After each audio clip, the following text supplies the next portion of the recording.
Let me do one thing first. If I can just get your first and last name and the correct spelling, so I have that on videotape. Yeah, I want to get that, and I brought it here. It's right there, and there's a little space between. It's like what I got is it's the last name is not all run together. What happens is if you run it all together, then they put it through the computer, and everything comes out of capital letters all the way across. Oh. And it's supposed to be like De Beers, the diamond merchant, Oh, okay. and any of those, De Haven, any of those D's. Small e. Yeah, Big D, little e. and a space. Oh, Yeah. and a space. Yeah. Then capital H. EUS. Yeah. EUS. So it's really two separate. You have to have a space in there. Otherwise, what happens when they run it through on their printing out, then they put it all together, and it's not all run together. See, then they'll end up with a small h instead of that. And so it is pronounced De Heus. De Heus. Now, I have to clarify that because it's a Dutch name. Some of the Dutchmen pronounce it De Heus. And if you look at the shirts, I relate it to this. Van Heusen shirts. Okay. That's the same thing, H-E-U-S. And then Anheuser-Busch. That's H-E-U-S. Oh, yeah. And they pronounce it Anheuser. So the Dutch pronounce it either way. And either way would be correct. In fact, I have some relatives in Iowa pronounce it De Heus. Oh, is that right? So Yeah. even within the family, you get different. Yeah. Well, they're related way back someplace. I think they're like on another branch of the family. Huh. But anyway, that's... Now you're kind of a unique chapter of World War II that a lot of people don't know about. Yeah. The Merchant Marines. yeah. How did you and when did you get involved in the Merchant Marines? Well, it's quite a story, but being on the coast there, I was really born and raised in Alaska.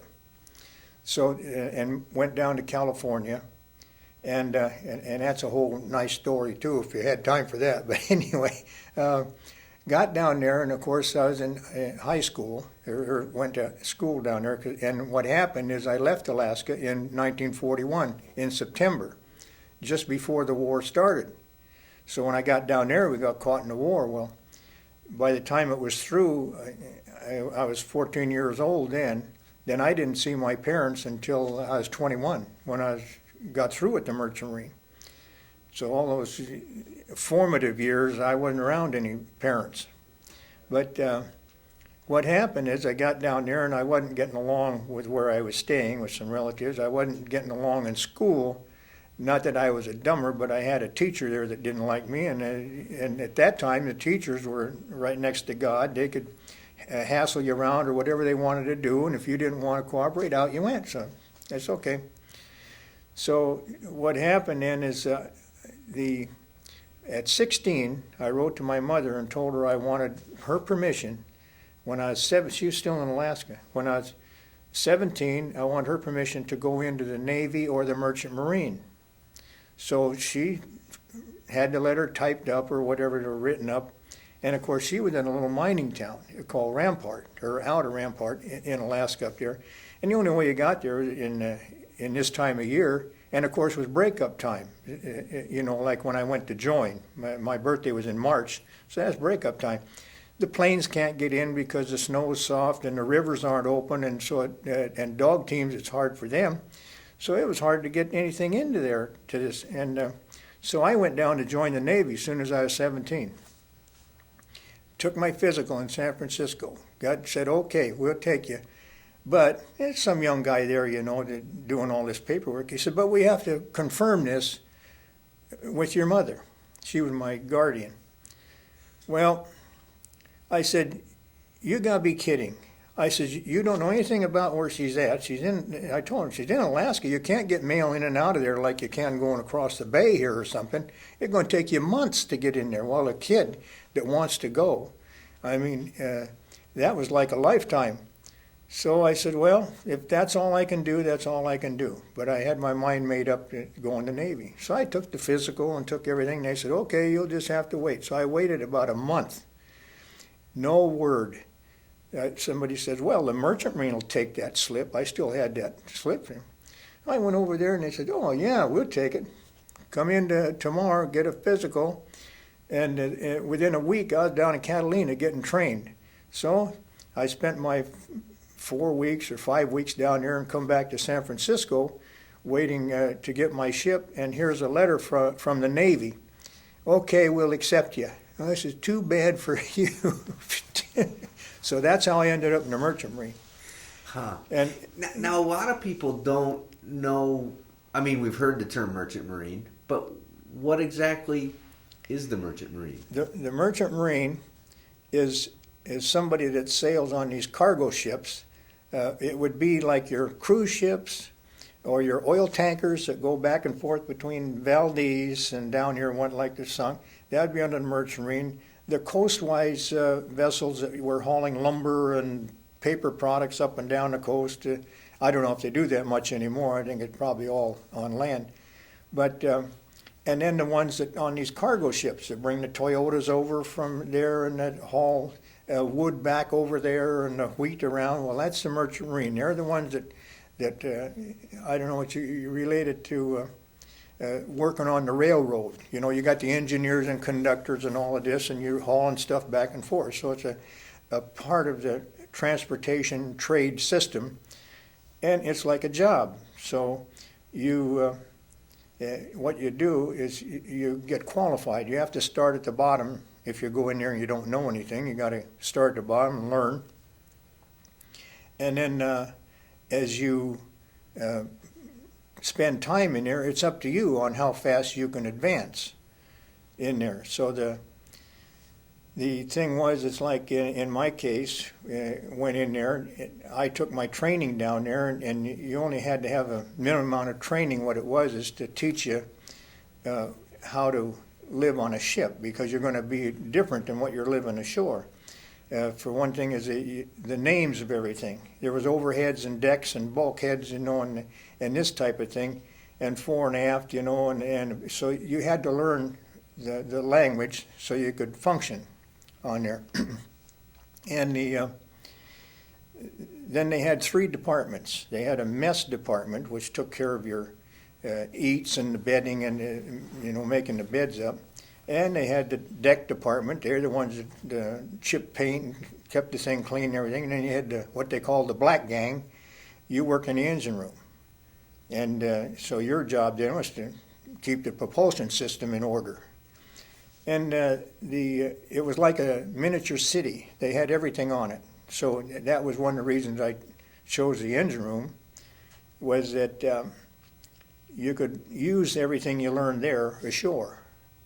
You know, mostly like if you're a deckhand, you can tie all the knots and everything, but you're not going to run into much of that ashore. So, but electrical generation, refrigeration, plumbing, all of this type of thing was all going to be useful ashore, and it was more a learning experience. Now, I mean, on the deck, you could probably pick up more like navigation and ocean currents and, you know, whatever you wanted to do, but the deck gang did everything. That partially was keeping the ship trim. You had to make sure your tanks had the fluid distributed to a point where you weren't running at a list. You had to keep it trim. That's part of your job, and especially on the tanker. And then so what you also, I was fortunate enough, I would say, that I got in on a union ship right away. So I had to join the union. So you're also a union man. So from the time I was 17, I've been in a union of some kind or another all my life. It just happened that way.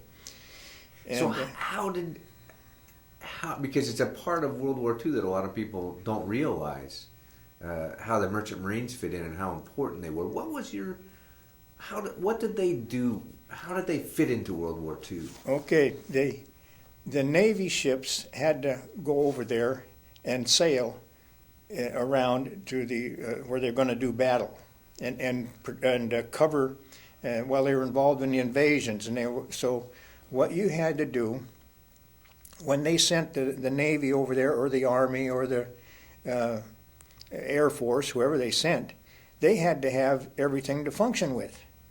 And the Merchant Marine got it to them. It said, "We deliver." That was one of their mottos. We deliver.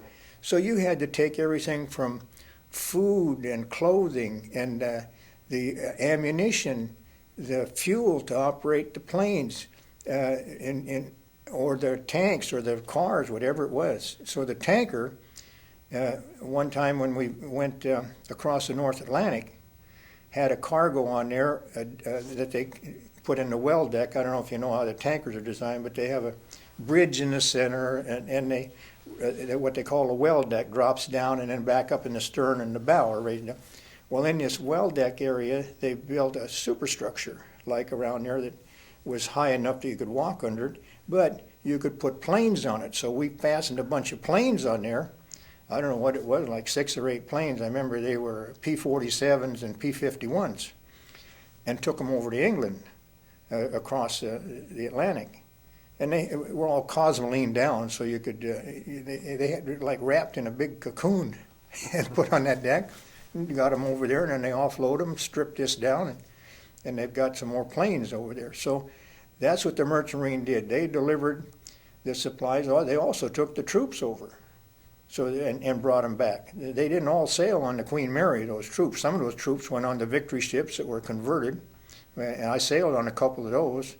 So it was like after the war was over, your work wasn't done. It was like the work's not completed till the paperwork's done. That's why that letter from Harry Truman, and also a letter I had from the War Shipping Administration, that they urged us to keep sailing because, theoretically you didn't have to stay anymore because they weren't going to draft you. They were, discharging people out of the service. So what they wanted to do, though, they didn't want all the Merchant Marine to just quit sailing because they had all the troops to get back. They had all of the material to get back that they wanted to bring back. So everything had to come back out of there. And then for the troops that were going to be like the occupying troops, you had to take stuff to them. So you had loads both ways, and it wasn't like deadheading one way. Well, that's interesting because how crucial the Merchant Marines were. There's a couple of interesting aspects. One, mm-hmm. Like you talked, you were actually there before the war and after the war. Yeah. And during the war. They forget during the war. And too. During the war. Yeah. And to me, the interesting thing is because you're kind of, well, it sounds like you got treated kind of as the bastard child of the service to a certain extent. You didn't get a lot of respect. Yeah. But yet, without the Merchant Marines, I mean, what did you have? You had no ammo, you had no planes over there, you didn't have your troops over there, you didn't have the food over there. Yeah. And the other thing is, it sounds like that you traveled kind of solo. You weren't a part of a big fleet with a bunch of destroyer escorts and aircraft carriers. You had a couple. Yeah, most of the time I traveled solo. I was in convoy across the Atlantic. And it was, that's a difficult trip in convoy because you have to maintain a position. And it was in the wintertime. And it was dark, it's like here it gets dark early, well, the North Atlantic gets dark early too. And a lot of people don't think about that. They just think about the ocean, but it gets nighttime and dark, and you had to run you couldn't run with lights on. So you had to run in the dark. So you had to have people up there with good night vision that could pick out anything, that might show something, even like white caps different on the water. And you had your hatchways were double sealed, so you had a door to go through, and then you had a big black curtain that hung out here. And then after you closed the door, you opened the black curtain, and then you went on deck because you didn't want any light coming out. Well, the hard thing is to keep your position, and the other thing was the speed. You could only go as fast as the slowest ship. And they were slow. The Liberties were primarily the slowest ship. So you were down at about 8 knots, and I don't know if you're probably a little familiar with knots, but you're doing maybe 10 miles an hour. That's slow. Sometimes you wouldn't make any progress because your sea could be coming at you, so you'd really only be making 5 miles an hour. I mean, it was just like out there bobbing up and down. Well, we went across the Atlantic in that one convoy, and the weather was bad, so we weren't making any time. There was a few ships that were sunk. Now, I didn't see them, but we got word on the radio because they were communicating, even though they had silence as much as possible. You still sometimes had to communicate. And what it was is they finally told us when we got like a couple of days out of England, they said, this isn't getting it because we might be another week before we get to England if we keep this up. So the ships that can travel faster, like the tanker, could do about 15, 16 knots and rode good because it was weighted and low in the water, so you didn't have much of this cork business. And so we just took off and left the convoy. In fact, the whole convoy broke up. It said just beeline it for your destination. For one thing, the weather was so bad that the submarines couldn't operate that good in it anyway. You know, they're going to have a tough time if you've got big choppy seas up there. Again, how are you going to spot anything out of that telescope or periscope when it's underwater half the time? You know, you got a problem. So anyway, that was part of the life that you led when you went over there. Well, the interesting thing is I, again, study more history and understand the tactics. You guys actually, in a lot of ways, were the number one target because I know that the U.S., we were always trying to break their supply line. So yeah. Oh, yeah. Well, that's why the Murmansk run, and in the early 39 and 40, around there, I remember as a kid seeing these guys floating in the water, all covered with oil. And you know, and really in sad shape, just barely hanging on. And but most of them, if that happened, especially in the North Atlantic and North Sea up in there, if you hit that water, forget it. You only got an hour or two, and you're done because you're going to freeze. And that's another thing that people don't stop to think that salt water can still be nice and fluid at about 28 degrees or something like that. While it's freezing. I don't care how they say it, that's freezing. So anyway, the Russians realized what those merchant seamen went through, and they really had a lot of respect for them. Now the odd thing about it is that we were doing this job and in the war, but we were civilians and we paid our taxes. Like the other military branches, now you take the Army or Navy, they gave you, we'll say $50 a month, I think, when they got in.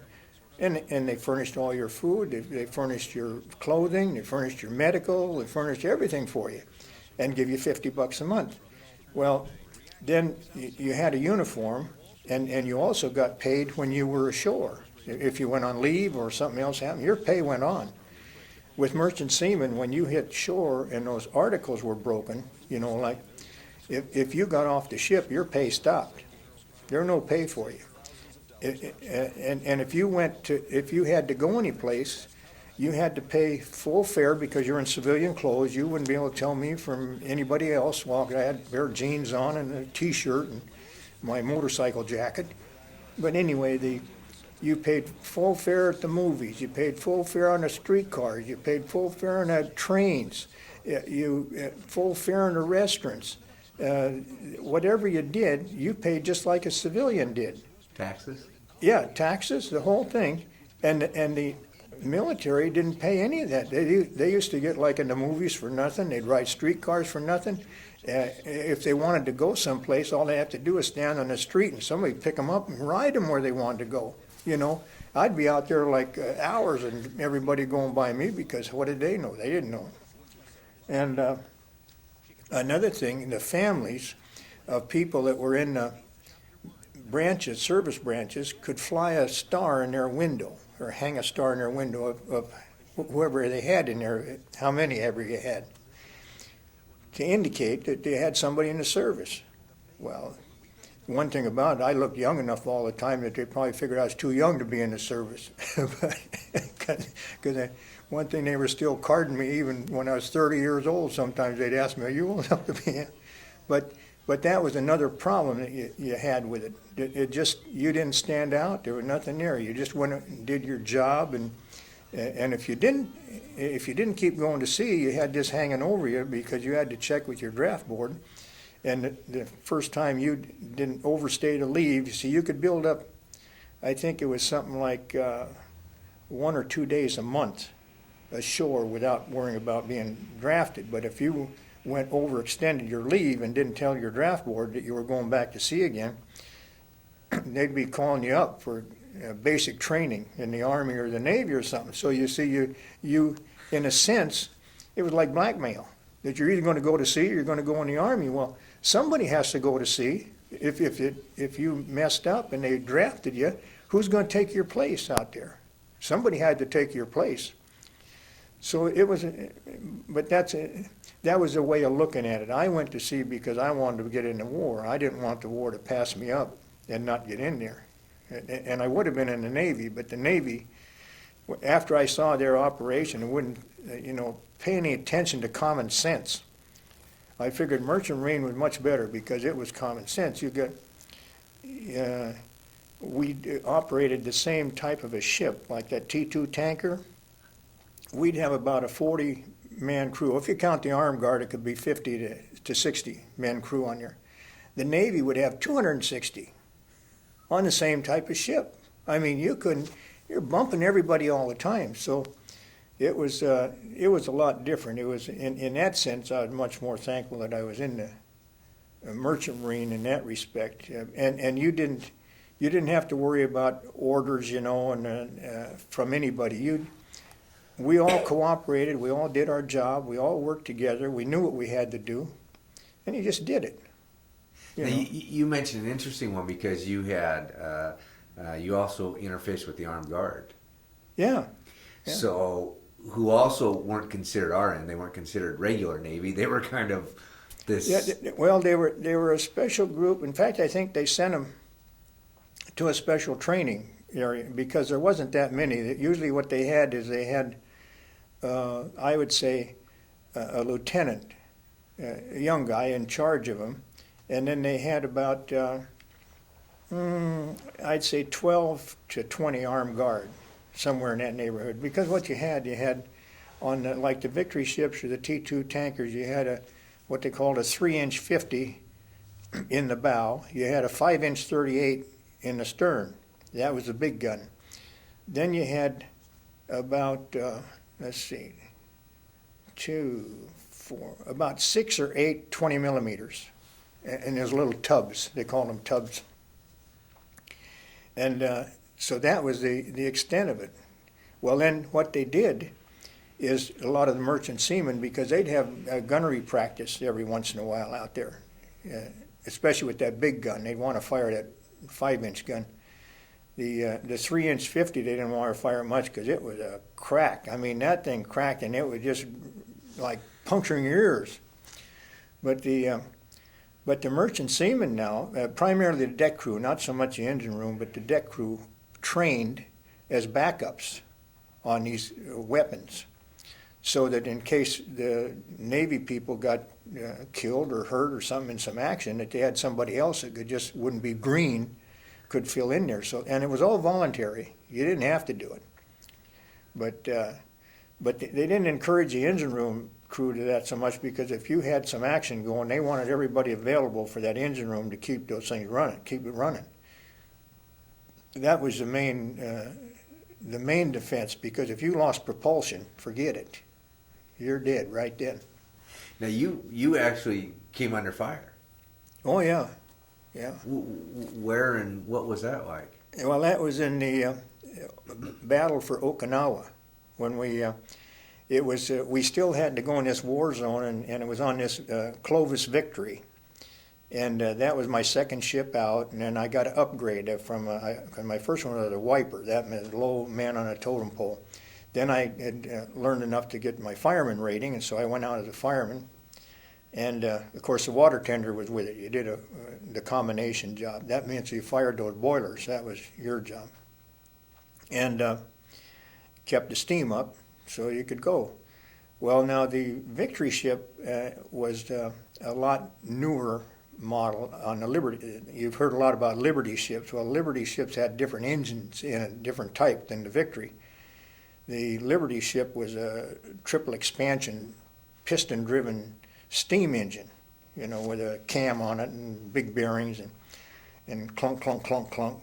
The Victory ships were what they call steam turbines with a double reduction on them. So you used the steam, and they operated at a higher pressure, 450 pounds of pressure, And I think the Liberties were like 225 or something like that, so they're lower.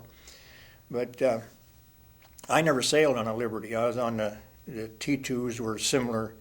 The T2 was different in the respect that it was what they call a turboelectric. It had two generators that run a big motor that run the shaft, electric motor. And then the way you went forward and reverse, you had a series in there to reverse polarity on it. So, but you had just as much speed back as it did forward, or power. So, some of those turbines, you didn't have the same. You had maybe 80% reverse, 100% forward. But anyway, when we went over there out of San Francisco, you never knew what kind of cargo you had. You never knew where you were going. When you went down to get a ship dispatched out of the hall, because you went to the Union Hall and threw your card in, they say, we're looking for these people here, and this is the type of ship it is, and then you throw in your card if you want that job, away you go. So anyway, we got over there to Saipan by ourselves. We just sailed across it because most of the fighting was over there, and you didn't have to zigzag in that Pacific, or we might have zigzagged a little before we got in there, but there were certain areas like maybe halfway between Honolulu and Guam or Saipan in there, you started zigzagging because there wasn't much danger at that time. But after that, when you got in the war zone, they wanted you to zigzag because otherwise you're too easy a target. So when we got there, though, they wanted that fog oil in Okinawa so bad that they give us 4 destroyers to escort that one victory ship in there, and they said, you guys go in there as fast as you can go. And those destroyers just kept circling us like this all around in case of submarines out there or any kind of an attack, even from the air or anything. So we had 4 destroyers to escort us in there. That's how bad that cargo was needed. Well, then when we got there, it was just a matter of dropping anchor and sitting there because there wasn't any docks, there wasn't anything around. And there was what they do is like you see it in these big invasions like Normandy or anything, they have lines of ships. There's a line of ships this way, a line here. Well, they had 3 lines and we were in the outer line. So they have some smaller ones and some closer to shore or something that they need. I don't know how they set it up, but that's what they were. And in that line was a couple of battleships, and I think they were the Iowa and the Texas on that side, shelling constantly. And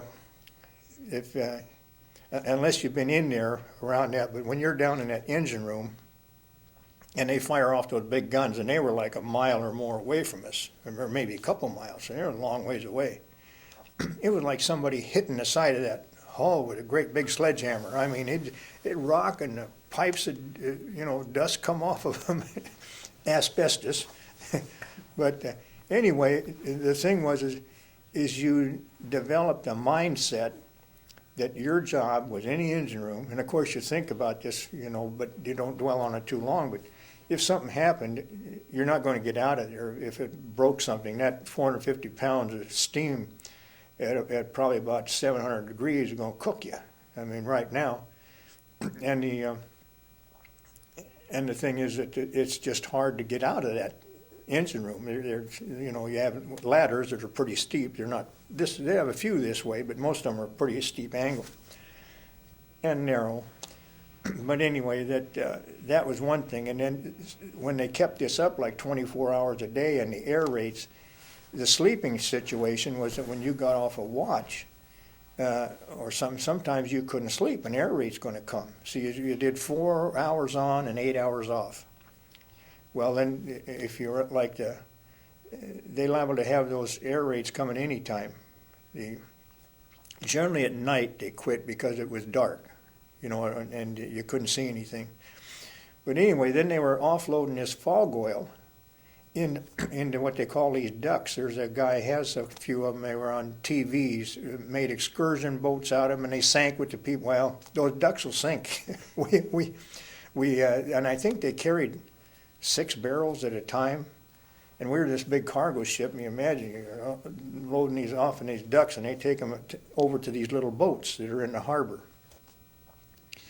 And what they had in there for anti-aircraft protection was the same little boats that dispensed the fog also were armed with 20 millimeter and 40 millimeter anti-aircraft guns. So they'd run up and down the harbor, and when these kamikazes come over, then they'd open up on the kamikazes, and if they had warning enough, then they would run their boat through and they'd be releasing this fog oil. And it would fog the harbor out so that they couldn't see. Now this fog oil is another story. That stuff is heavy and thick, like fog, like walking, if you walk through fog and you get wet, damp. Well, this fog oil, you got oily. I mean, even in the engine room would come down, and ventilation was a tough thing down there because you had wind scoops to try to get air down, and that, you had to get some air in there to burn, make good combustion anyway. But the doggone things, you'd come out of there like greasy, like you put suntan oil on, and it had an odor to it too. So it was, but that was some of those things that you just did. You never thought anything about it till years and years later. You said, yeah. But anyway, getting back to those ducks again, there was one of those little boats that was running up back and forth on the harbor. A little duck was going like this, and it went by and it hit one of the waves from that the ship made as it was going by. They weren't a ship, they were a little boat. The duck went up, and then it went back, and then it went right to the bottom. Boil floating out there, and the guy swimming, and it was just as. And I happened to be watching this thing, and I said, that's amazing, because for one thing, they only had about maybe this 6 to 8 inches freeboard when they were loaded with those barrels. And I thought, doggone, I said, they better keep away from those things or they're not going to get this cargo offloaded. Anyway, we were there 27 days offloading that cargo. That's how long it took, and we had 60-some air raids in that 27 days, those kamikazes coming over. And hit everything around us, but didn't hit that ship I was on. I think the only thing that happened one time is they generally, when they had air raids, they brought the booms in so that the booms weren't hanging out there, and you could fire those guns, And it came over so quick that they didn't have time to bring those in, and one of those 20s shot the end of a boom off, about like this. But I did see other ones when the kamikazes came in low and were right down, 15 feet or 20 feet off the water, just barreling through there trying to get away from all that gunfire. And they couldn't get the guns down, or getting down on their level. The 20 millimeters were bouncing off another hull of a ship, one of our ships over there. You could see those punk, punk, punk, punk behind that. So, but it's, unless you were in it, it's better than fireworks, really, because they had the whole sky. When we had this air, the whole sky was just like lines of tracers running every which way, and you'd look at it and you say, what are those guys shooting at? Because you couldn't see a plane there, you couldn't see anything. You're just firing guns up there, hoping a plane runs into them, I guess, into the firing. The only difference, like I said before, we had one gunner on there that was amazing. He must have spent a lot of time in an arcade someplace, because he could put those. You could just see the tracers going in there. And I'm thankful he was on the ship I was on. That's all I got to say then. But you must have been. I mean, here you are in this harbor, and all these vessels are just anchored out there. Aren't you just kind of a sitting duck in an arcade? Yeah, you're not going to go anyplace. Well, of course, they're all there. The battleships are anchored. Everything is anchored there, and all the planes that do it have come in, and if they can get through the fire, and then dive into you. So are you? I mean, you're like 18, 19 years old now, and what's your thought process, though? I mean, is this a reality, or is it are you thinking, oh my God, they may get us, or? Yeah. No, the thought process for me was that this is what war is, right here, is who can throw the most at the guy the fastest. So if you had more guns and more things shooting at him, and you could do it faster than he could, you're probably going to win, because it's pretty hard to overcome that. Now, they had planes flying in and out of there, but you had, like I say, you had all these little boats that were going to fire at them. Now, from a flat view, if you're looking at it flat, it's like a picture. You can't see from the other angle what it looks like from the 90 degrees over, because the bullets might be going where they should be going. But when you're looking at it from just from one side, it looks like just a network, like you're throwing everything up there and hoping it'll hit something. Wow. But it's one of those things and you, like sailing, when you got an alert or that there might be some torpedo, because we had sensors on there in the bow of the ships. You had a sensor, but whales could set off the sensor, or anything big set off that sensor, and so you didn't know. But your mindset is that, well, I'm either going to make it or I'm not, and there's no use worrying about it. So, and especially in the engine room, you couldn't be dwelling on that, or you couldn't do your job. So you did your job. If it was going to happen, it was going to happen. That's all. That's the only way you could look at it. And unfortunately, it happened to a cousin of mine that was a year younger, and he kept sailing. And it was in Vietnam. And he was on a munition ship. Now, he didn't know what ship he was on, but he was on what kind. He was on a munition ship going up that river, and they had one of those mines set. And, of course, he was in the engine room, too. So the blew that thing up, and there's just no chance. You're not going to get... In fact, they didn't find him for a month or so. I was going to say, it's not like the movies where they show you the water coming and you're outrunning the water and shutting hatches behind you. I mean, if you're down there, it's pretty much. It was. It all. Now you had separate compartments so you could seal them off with those hatchways, and dog them down and seal off compartments. So most of your ships were compartmentalized by the cargo holds. So each cargo hold was an individual area unto itself. And the other ones, it could have a hole in that one, but the other ones would still keep it afloat as long as it was joined together and didn't break up. So, and the tankers were the same way. The tankers had 9 main tanks, and then they were divided. So you had 3 tanks, smaller tanks, so you could carry multiple cargoes in there. You could carry, whatever you wanted to get. So that's how you do it, and then you could just pump from whatever cargo they wanted, that you pumped out that tank. So, and that was it. Where were you when Pearl Harbor happened? Do you remember that? How you found out? Or Pearl Harbor? Yeah. I was in California, down there in, let's see, it was a Sunday, so it was Sunday there, and just home and out of school. I just got into California in September, about the middle of September, and Pearl Harbor happened in December. So there I am. I'm figuring, well, you just have to make the best of it. That's, my family was, mother and father were in Alaska.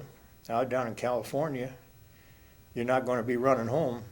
So you just said, well, that's how it goes. And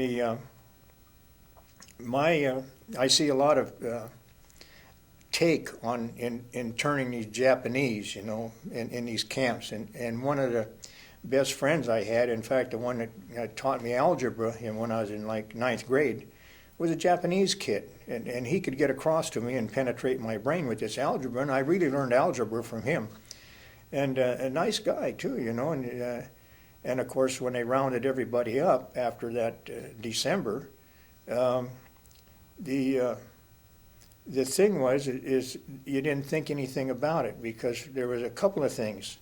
I remember as a kid they had what they called the 5th column going, and the 5th column was like the Germans and Japanese would send in officers or spies into another area, even like 4 or 5 years ahead of time. They went into Hungary and Poland, and so they had officers and everything in there that had been living in this area. And when the time for the invasion, they just knew everything that was going on. There was not, and they also had a guy already familiar with the area, and so you just took over. I mean, there's nothing to it. It's just, well, what happened when this attack came on Pearl Harbor and they were still negotiating in Washington, the people, in particular on the West Coast, were fearful along here because what was going to protect them? They might have just come with an invasion force, and here they are, right there on you. And then with this fifth column scare and all of these people, you didn't know who was a good guy and who was a bad guy. And another thing, the people were in a panic and mad. So you're going to go strike out at whoever you can strike out at. So there was a couple of things. You didn't know who was a good guy from a bad guy, and you didn't know the public or yourself. I mean, you could panic like in a fire or anything else. You're going to climb over somebody to get out of there. You don't care. So this is the thing I think they were worried about, and they figured, well, if we want to protect these people, we better get them someplace where we can guard them and protect them. So part of it was that. It wasn't the fact that they were Japanese, but that was, they happened to be Japanese, and the Japanese attacked, and you don't know. So the thing is, it probably saved them and calmed the American people down so you can get them to work. But there was still a worry about invasion. In fact, a lot of people don't know that they shelled down there in San Pedro or Port Hueneme someplace. A Jap sub came in there and fired a couple of shots over into a refinery or something over there.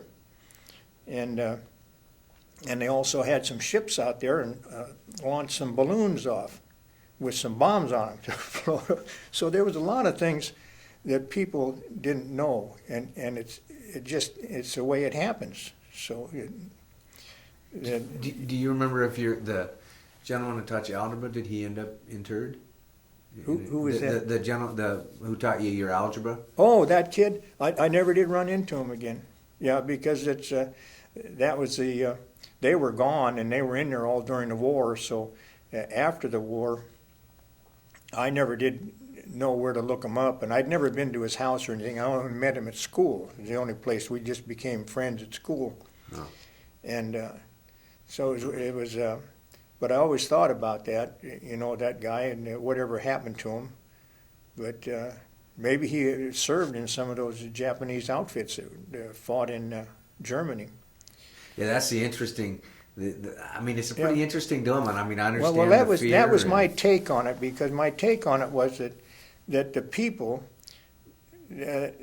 all they see about is like they picked up these people because they were Japanese and threw them in a camp. Well, that's only part of the story. You have to dig into why did they do this. And my take on it is that's why they did it, because that was one of the things that was stressed. I remember in the news media all the time about this fifth column and these spies and this, how they set, and they probably even had them in Pearl Harbor. How did they know exactly when all those ships were going to be in Pearl Harbor, unless somebody's there telling them? Are they taking a chance that they're going to be there? What? No, they knew they were going to be there. So this is the thing that the people should take into consideration when they talk about the Americans. I don't think the Americans, they always want, you have some people that want to make the Americans bad all the time or make them look bad. The Americans are not bad people. If they ever stopped and added up all the things they've done, and especially World War II, they supported the whole world, and saved their bacon. The Russians would have never made it if it hadn't have been for the Americans. The English wouldn't have made it, so talk about, and then they want to badmouth. Even our own people want to put us down when we're the ones that went over there and did the job. It doesn't make sense to me. It's really puzzling. But the main thing is that the only thing you heard about Merchant Marine was they mentioned it, but nobody had any interest in it. Nobody had, well, for one thing, there wasn't that many men in there.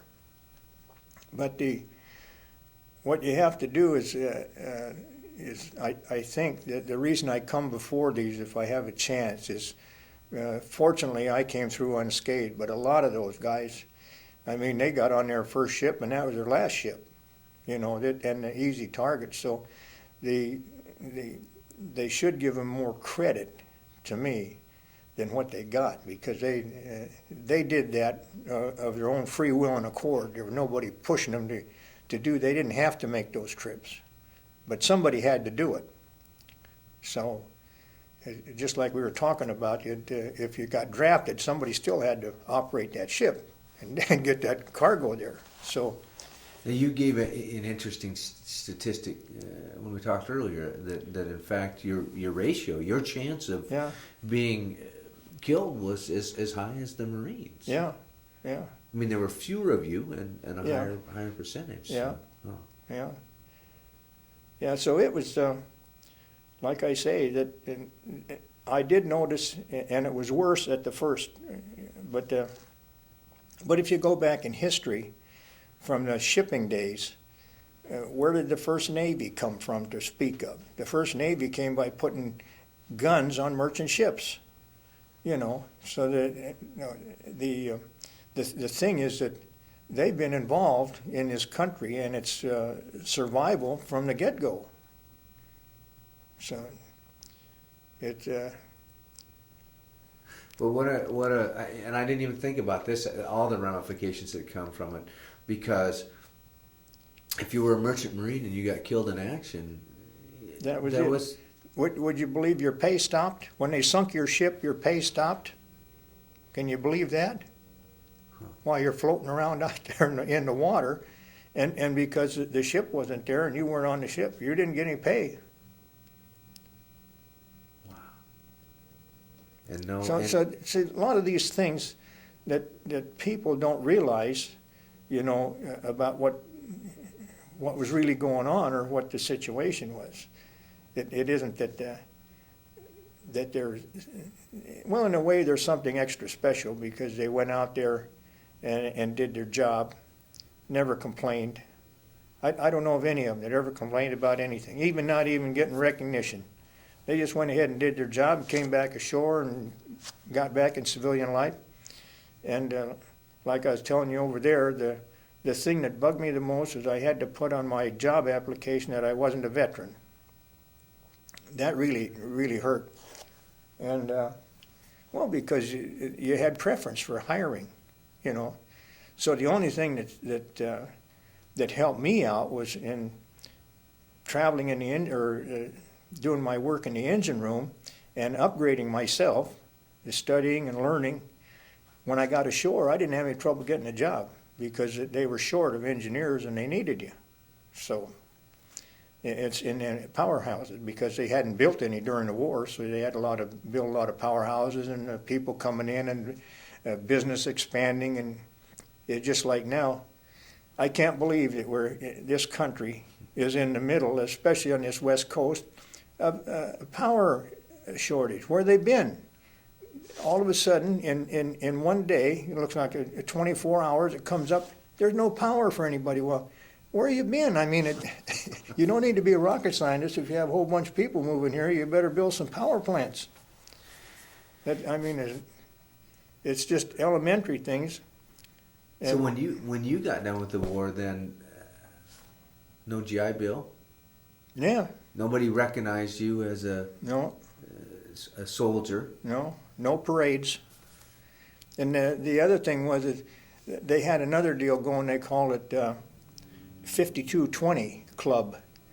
All those ex-military guys, when they got discharged, they got $20 a week for 52 weeks to help them out. You know, at that time, $20 was pretty good money. You know, it'd feed you. And we didn't get that. And you not only that, if you went to work civil service, which I tried for a while after I got out, you got credit for your military time on your seniority. No, no credit there. You went in, you had to start at the bottom. They didn't even recognize my endorsements, the ratings I had. I went to work in a powerhouse, the first powerhouse I went to work in, I pulling ashes out of the boilers. So, and they had guys up in there, what they call the turbine deck, where they generated electricity. They hadn't even operated in there, but they had time in the Army, and they got 4 years experience, and they hadn't worked on one of these things. I had 4 years experience working on those things, and I had to pull the ashes, so it just reversed like this. And give me a Reader's Digest view of I mean, because you saw all of the war. Mm-hmm. Give me just a real quick synopsis of how much of the war you saw, places that we would know that you traveled. Okay, now, I was in Naples in the Mediterranean. We saw they were still fighting up on the boot up there. I forget where it was in there, but and I think it was on a tanker that time. And tankers don't stay very long in a port, 4 or 5 days, and you're out of there. And but in Naples, they had ships coming in there. They had a curfew, so we couldn't be out after, like, I think it was 8 o'clock or something like that at night. And then you could only go certain areas. They'd tell you can only go in this area or that area if you went ashore. And I hit there about Christmas time. I think it was in 1 year. I even forget which. It must have been 44. And they had a South African guy there running a group of Italians. Now, I don't know that they were prisoners, but they were Italians and dock workers, and probably put them to work doing something because they were feeding them. But anyway, about 3 or 4 ships lined up, and we were there by this dock. And so one of those Italians walked down there by our ship, and one of these guys, he was a red-headed guy, I remember, kind of wild, and a young kid. And we had some of this boxes of this Christmas candy, like it was that to me, that kind of a sugar candy with some soft inside to them, but I didn't care for them. It's a cheap stuff. Anyway, nobody liked it on the ship, and so he took a handful of that and threw it at this guy for some reason or other. Well, this guy stopped everything, and he's picking this up and putting it in his pockets, because they hadn't had any sweets or any candy over there for years. It just wasn't available.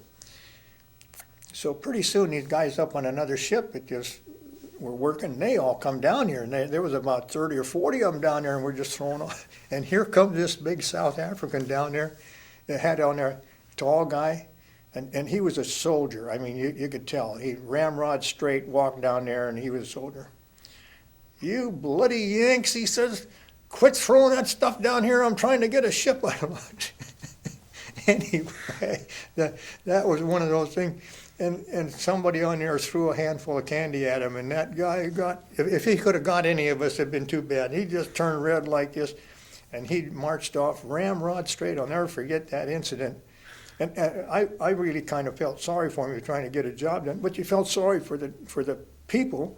We didn't want this stuff, and they did. They wanted it. But that was one of the funnier incidents, or I shouldn't say funny, one incident that happened. And then we left there and went on to another port. I think I went around to Le Havre, maybe not on that trip, but I was in Bremerhaven and Bremen also on another trip. Now, Bremen and Bremerhaven really got bombed out. I mean, they were flattened. That's just a pile of bricks in whatever you saw. The funny thing, I think there's about a 30-mile difference between Bremerhaven and Bremen. And so we wanted to go, like young guys, that's probably 18, 19, and we wanted to see the world or see what's going on. So we hitchhiked from Bremerhaven into Bremen. There were military rigs running, they'd give you a ride. The countryside in there, you wouldn't believe. You would think you were in the United States. Everything was green. The houses were in good shape, the farms.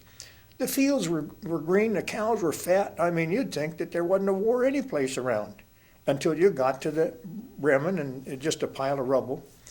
And then the oddball thing was there that they had a little old carnival going or something that had a little merry-go-round on it, and maybe a couple of those horses for the kids or somebody to come and ride or whatever. And then there was another, in the rubble, you wandered through and down into a basement, and there was a little nightclub set up down there. You could get a drink, and they had little, I don't know, somebody playing an accordion or something, because we heard the music, and that's what brought us down there. So anyway, and I'm thinking, boy, it doesn't make any difference. In war or no war, you're going to find a Bristow someplace where you can get a drink, and sit down and have a little entertainment. And I thought it was something for the kids probably to take their mind off of this, because unless you saw it, this whole city is a shambles. The only thing left standing was the buildings that they wanted to use for their headquarters or for the So you talk about pinpoint bombing, you could see it there. Well, that's amazing because that's the interesting aspect of war that a lot of people that never were there. I mean, there's war, but then there's this surreal aspect where there's kind of life as every day going on. Yeah. In other words, you're not going to succumb to it. You're going to live with it and work your way out of it. So it doesn't, and you can't destroy everything. It's like the farm. The farm's not destroyed, it's still there, just like it was before. So you don't destroy everything. It's now the atomic bomb would, but I mean, basically what they were doing, and I don't think they wanted to destroy everything anyway, but a lot of it was probably payback for what they did to London over there. London wasn't all in that great a shape, and when I was in there, they had their problems with the war too, because you couldn't get anything. The restaurant had one thing on the menu. You never had to worry about menu: fish and chips. That's what you got. If you didn't want fish and chips, don't go in the restaurant.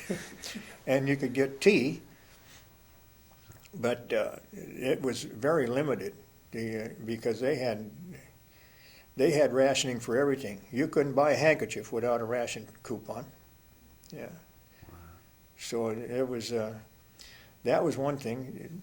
We had a little rationing in the States too. You had a meat ration and a gasoline ration. But now the difference, you talk about a difference. I see people, you probably heard about Aruba and Curacao off the coast down there. We had to stop in there for cargo. It's oil stations are down there, refineries in that area. And nothing was rationed. No tires, no gas. I remember the Parker named pen and pencil sets of Parker. You couldn't get them in the United States. You walk in a store down there, you had all kinds of them. Any kind of jewelry you wanted, anything. It was just it was a free port anyway, I think.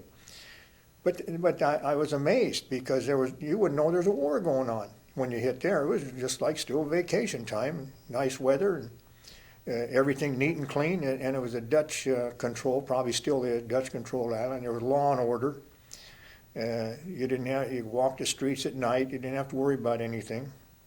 Huh. And the same with talk about that walking the streets. In New York, when I was there, was a nickel ride on the subway, and you could walk the streets there. You never had any fear about anything. And then now it seemed to me the whole country's changed. Oh yeah. Yeah. So.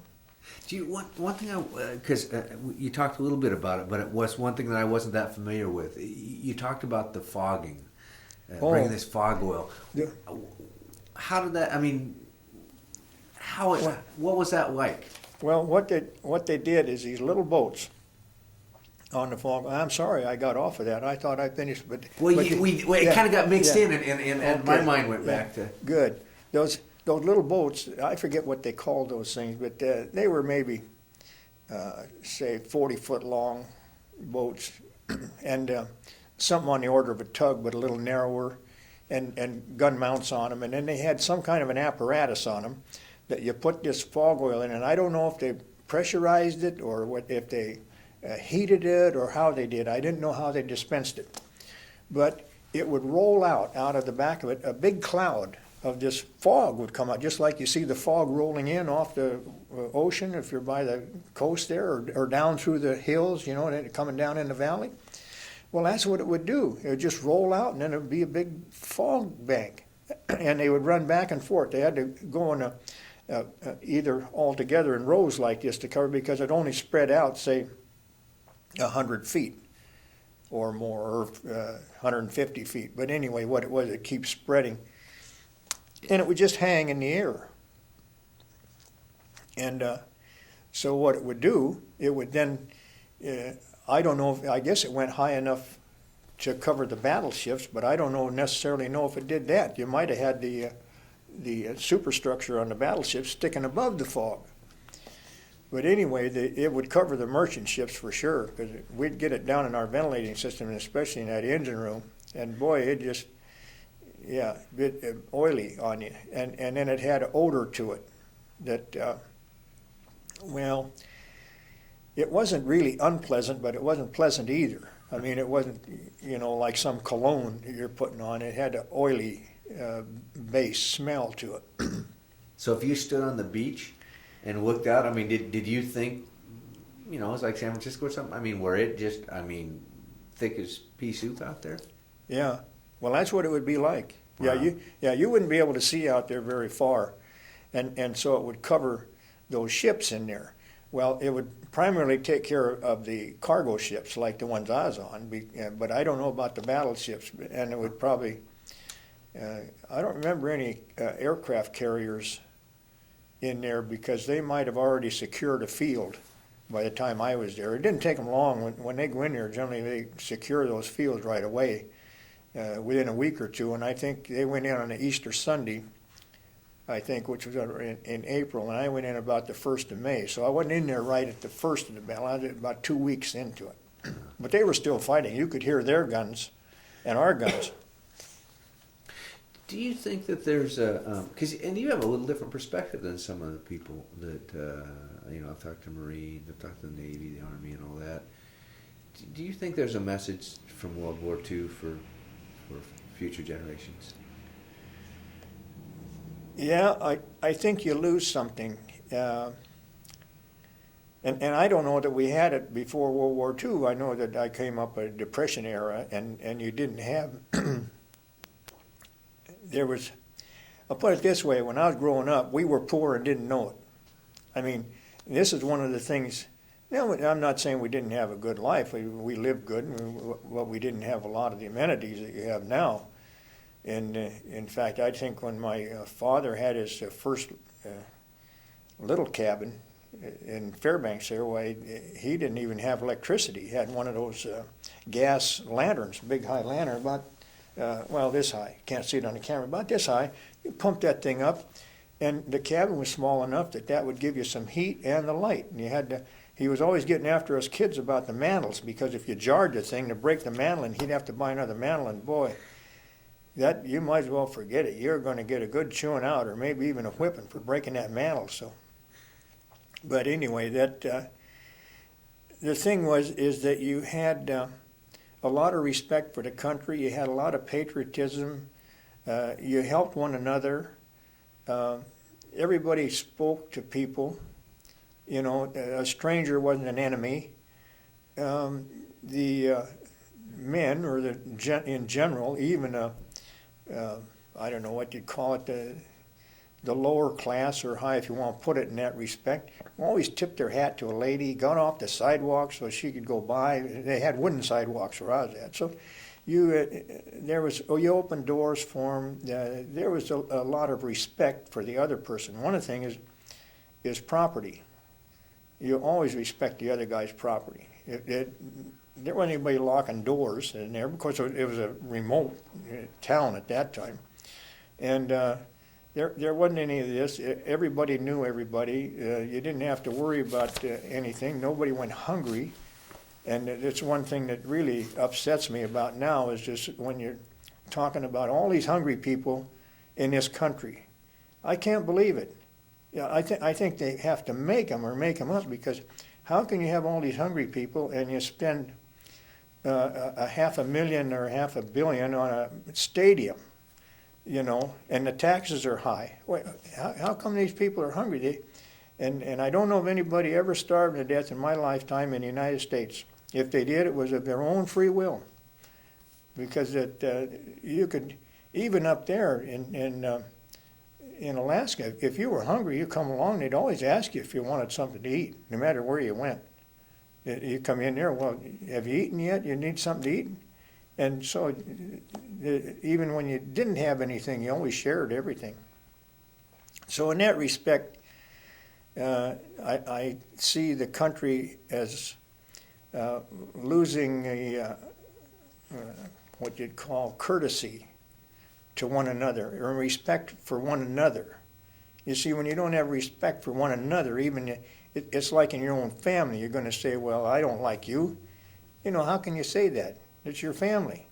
So here, when you don't even have respect for anybody, and of course, traveling around in a merchant marine is one of the best things that ever happened to me, in a sense of getting an education of how the rest of the world lives. You got to see all the different cultures. And there's nothing wrong with them. If everybody abided by the good things that they teach in all these different cultures, there'd be no problem. It's that you got the few that don't do that. And this is what makes the trouble. And of course, then the other thing is that you can't believe everything. Even back in before World War II started, you got a lot of things about how bad this nation was, or whatever, because they had to hype you up to hate somebody. I mean, how are you going to go fight somebody if you like them? You know, that's not going to get it. So you have to have some hate for them. And of course, then this happens. And then what you have to do is you have to overcome it. It's just like on the TV I was watching before I came over here about this Vietnam veteran that had a picture of this soldier he'd killed over there. And he kept this picture, and he wanted to, and it was with a little girl in it. So he figured, well, that must have been the little girl's father or something, you know. So he made an effort with the news media here and everybody else and got that picture back to that little girl after 30 years.